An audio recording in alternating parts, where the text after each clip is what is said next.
नमस्कार दोस्तों, स्वागत है आप सभी का अपना यूट्यूब चैनल क्रेडिट बिहारी में। दोस्तों, अगर आप भी एसबीआई के कार्ड लेने के लिए सोच रहे हैं या एसबीआई का क्रेडिट कार्ड यूज कर रहे हैं तो उसके चार्जेस जान लीजिए कि कितना हाई चार्जेस है। तो सबसे पहले बात करते हैं इंटरनेशनल ट्रांजैक्शन के बारे में। तो अगर आपको पता नहीं है और अपने एसबीआई के क्रेडिट कार्ड से इंटरनेशनल ट्रांजैक्शन कर देते हैं, यानी कि फॉरेन करेंसी ट्रांजैक्शन कर देते हैं, तो जितने भी अमाउंट का आप फॉरेन ट्रांजैक्शन करते हैं, इंटरनेशनल ट्रांजैक्शन करते हैं, उस टोटल अमाउंट का 3.5% का इंटरेस्ट चार्ज देना पड़ता है। जितने भी अमाउंट यूज करेंगे उसका 3.5% एक्स्ट्रा चार्ज आपको पे करना पड़ता है।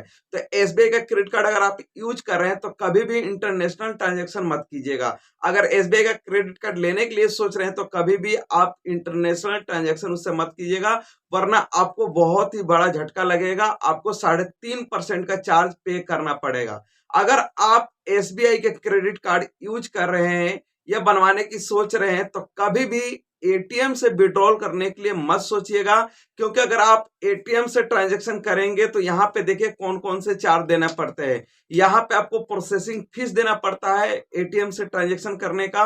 उसके बाद से सेम डे का जितने अमाउंट आप निकालेंगे उसका 2% चार्ज देना पड़ता है।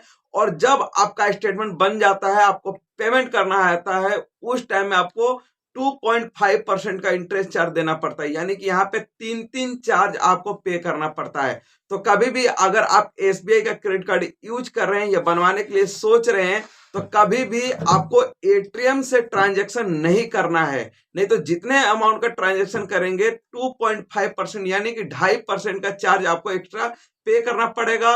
उसके अलावा आपको ट्रांजैक्शन चार्ज पे करना पड़ेगा। सेम डे में जो निकालते हैं उस दिन का जितने अमाउंट निकालते हैं उसका 2% अलग से देना पड़ता है। यानी कि बहुत ही ज्यादा यहाँ पे आपको चार्ज पे करना पड़ेगा अगर आप एटीएम से ट्रांजैक्शन कर देते हैं। तो यहीं पे बता देता हूं कि अगर आप एसबीआई की कार्ड लेने के लिए सोच रहे हैं या यूज कर रहे हैं तो कभी भी उसका पेमेंट लेट मत कीजिएगा, वरना आपको बहुत ही बड़ा नुकसान होने वाला है। क्योंकि अगर आप जितने भी अमाउंट का लेट पेमेंट करेंगे यहाँ पे 3.5% का चार्ज देना पड़ेगा, यानी कि 3.5% का चार्ज देना पड़ेगा। और साथ ही साथ आपका सिविल स्कोर भी खराब होगा। तो यहाँ पे आपसे एक छोटा सा रिक्वेस्ट करूंगा कि किसी भी बैंक का क्रेडिट कार्ड हो, चाहे एसबीआई का हो या अदर किसी भी बैंक का हो, तो आपको लेट पेमेंट नहीं करना। अगर लेट पेमेंट करेंगे तो लगभग आपको 3.5% का चार्ज देना पड़ता है। तो अगर आप एसबीआई की कार्ड लेने के लिए सोच रहे हैं या यूज कर रहे हैं तो कभी भी अपने क्रेडिट कार्ड का पेमेंट लेट मत कीजिएगा, वरना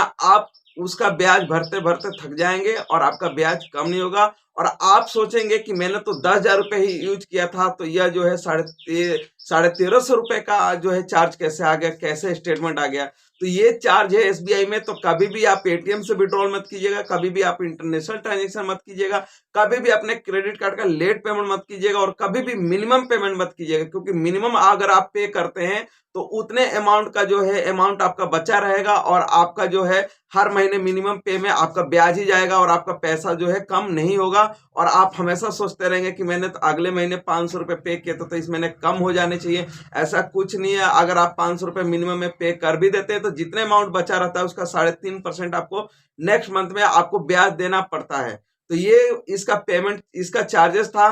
तो याद रखिएगा, अगर एसबीआई का कार्ड लेने की सोच रहे हैं या यूज कर रहे हैं तो कभी भी इन जगहों पे ट्रांजैक्शन नहीं करना है, कभी भी लेट पेमेंट नहीं करना है, कभी भी मिनिमम पेमेंट आपको नहीं करना है, वरना आप बहुत ही बड़े झटके में लग जाएंगे और आपका सिविल स्कोर भी खराब होगा और आपका जो है पैसा बढ़ता जाएगा और एजेंट जो है आपको कॉल करके परेशान करेंगे, आपके घर पे आकर परेशान करेंगे पेमेंट के लिए। तो कभी भी ऐसी गलती आप मत कीजिएगा।